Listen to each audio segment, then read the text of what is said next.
Inside with Deepti Chaurasia में अब बात करेंगे मध्य प्रदेश की। मध्य प्रदेश ने एक बार फिर देश भर में अपना परचम लहराया है।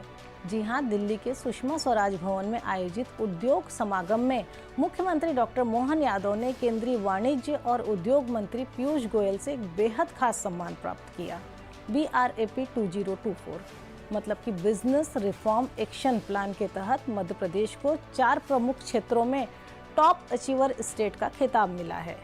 यह केवल एक पुरस्कार नहीं है, बल्कि मध्य प्रदेश की प्रगतिशील औद्योगिक नीतियों और निवेशों के प्रति बढ़ते विश्वास का सबूत है। तो चलिए अब हम समझते हैं कि मध्य प्रदेश ने किन किन क्षेत्रों में ये उपलब्धि हासिल करी है। इसमें पहला है बिजनेस एंट्री, मतलब कि व्यवसाय शुरू करना कितना आसान है। दूसरा है श्रम कानूनों को लेकर लेबर रेगुलेशन एनेबलर्स, मतलब कि श्रम कानूनों में कितनी सुविधा है। और तीसरा है लैंड एडमिनिस्ट्रेशन, मतलब कि भूमि प्रबंधन कितना सुगम है। और चौथा है सर्विसेज सेक्टर, जहां सेवा क्षेत्र को कितना प्रोत्साहन मिल रहा है। चारों क्षेत्रों में टॉप परफॉर्मर, यह कोई छोटी उपलब्धि नहीं है। मुख्यमंत्री डॉक्टर मोहन यादव ने अपने संबोधन में कहा कि मध्य प्रदेश ने केवल ईज ऑफ डूइंग बिजनेस तक खुद को सीमित नहीं रखा, बल्कि उन्होंने इसे स्पीड, स्केल और स्किल ऑफ डूइंग में बदल दिया है। यह शब्द बेहद महत्वपूर्ण है। इसका मतलब है प्रदेश में अब व्यवसाय शुरू करना न सिर्फ आसान है, बल्कि तेज, बड़े पैमाने पर और कुशलता से भी संभव है। मुख्यमंत्री ने प्रधानमंत्री नरेंद्र मोदी के नेतृत्व की सराहना करते हुए कहा कि केंद्र सरकार की दूरदर्शी नीतियों ने राज्यों को नए उद्योग स्थापित करने के लिए प्रेरित किया है। यशस्वी प्रधानमंत्री के नेतृत्व में देश में एक तरह से ये स्वर्णिम काल चल रहा है और हर राज्य ने अपनी अपनी बहुत अच्छी भूमिका निभाई। हमने भी अपने राज्य के अंदर सबसे ज्यादा अगर ध्यान दिया तो उद्योग और रोजगार पे दिया है। यद्यपि ये बात सही है कि मैं उज्जैन से आता हूँ और उज्जैन सम्राट विक्रमादित्य की नगरी है और विक्रमादित्य के नवरत्नों के जमाने से काम और काम की पद्धति के सुशासन के उच्चतम प्रतिमान अगर कहीं माने जाते हैं तो वो अतीत के 2000 साल पुराने सुशासन के माने जाते हैं। और ये तो अतीत की बात हुई। इतना लंबे समय में हमको केवल साहित्य में पढ़ने को मिलेगा, लेकिन आज के समय में शासन की संचालन की व्यवस्था दिल्ली से माननीय मोदी जी के नेतृत्व में उनके विभिन्न नवरत्न जो करते दिखाई दे रहा है, तो वो एहसास हो रहा कि इतना सुंदर वो समय था तो ये कम सुंदर नहीं है। जोरदार अभिनंदन करें हमारे पीयूष जी के इस सुंदर समापन के लिए, जो काम के आधार पर प्रेरणा भी दे रहे, नवाचार के लिए प्रेरित भी कर रहे, अपनी व्यवस्थाओं के प्रति केंद्र की जो सक्रिय मदद होना चाहिए और जिस प्रकार का समय भी चल रहा है उसके रिजल्ट भी आते दिखाई दे रहे हैं। ये बात सही है कि 2014 का पहले का समय और आज का समय ये इसी प्रकार के प्रोत्साहन देने वाले कार्यक्रमों के आधार पर है। मैं जानता हूं कि जब मंत्रिमंडल का बंटवारा हुआ तो ये चुनौती हमारे पास भी थी। बहुत तेज गति से मध्य प्रदेश में एग्रीकल्चर ग्रोथ रेट तो बहुत तेज गति से, लेकिन इंडस्ट्रियों के हल हमारे बहुत थोड़े अच्छे नहीं थे। लेकिन हमने अपने राज्य की इतनी बड़ी भौगोलिक सीमा में भी रीजनल इंडस्ट्री कॉन्क्लेव करते हुए कि हर रीजन में हमारी इंडस्ट्री कॉन्क्लेव होना चाहिए।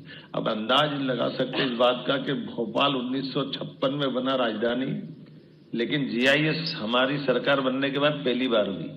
GIS भी जब भी होगी केवल इंदौर में होती थी, राजधानी भोपाल में नहीं होना। लेकिन मैं इसलिए भी धन्यवाद देना चाहूंगा कि प्रधानमंत्री जी ने न केवल प्रोत्साहन दिया बल्कि एक रात पहले आए। मुझे इस बात की प्रसन्नता है। ऐसे बहुत सारे नवाचार हमने किए। चलिए अब हम बात करते हैं कुछ आंकड़ों की। आंकड़े जो वाकई में चौंकाने वाले हैं। मध्य प्रदेश में 2600 से अधिक अनुपालनों को डिजिटाइज्ड किया गया है। सोचिए, पहले जिन कामों के लिए दफ्तरों के चक्कर लगाने पड़ते थे, अब वो सब ऑनलाइन हो गए हैं। 925 पुराने कानूनी प्रावधानों को निरस्त किया गया है और सबसे खास बात यह है कि 26 अधिनियमों में 108 धाराओं को अपराध मुक्त किया गया है।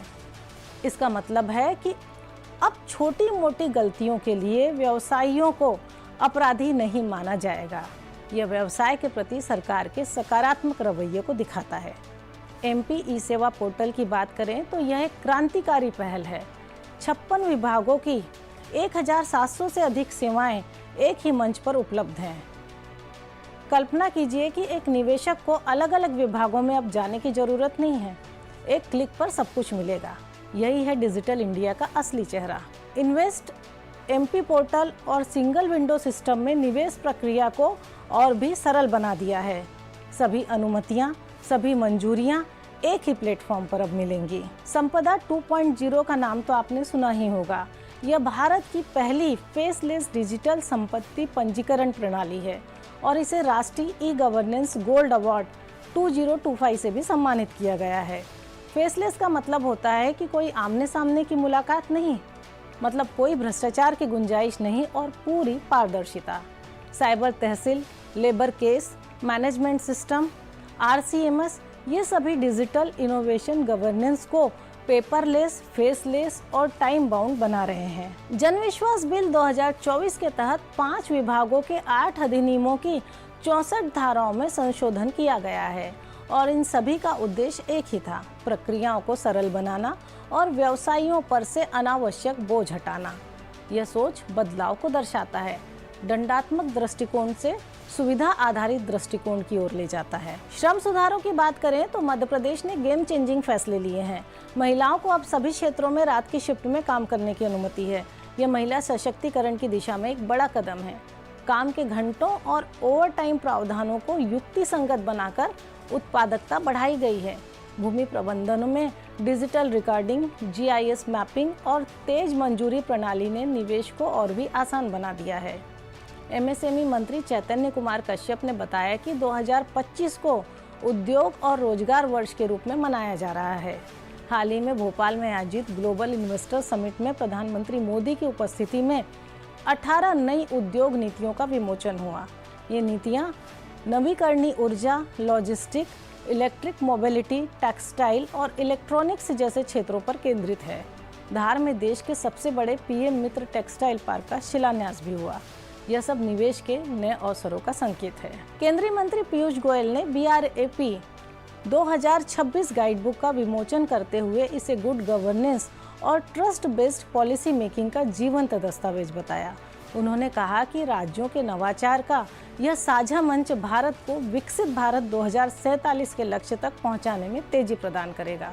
उन्होंने मध्य प्रदेश के मॉडल को अन्य राज्यों के लिए प्रेरणादायक उदाहरण बताया।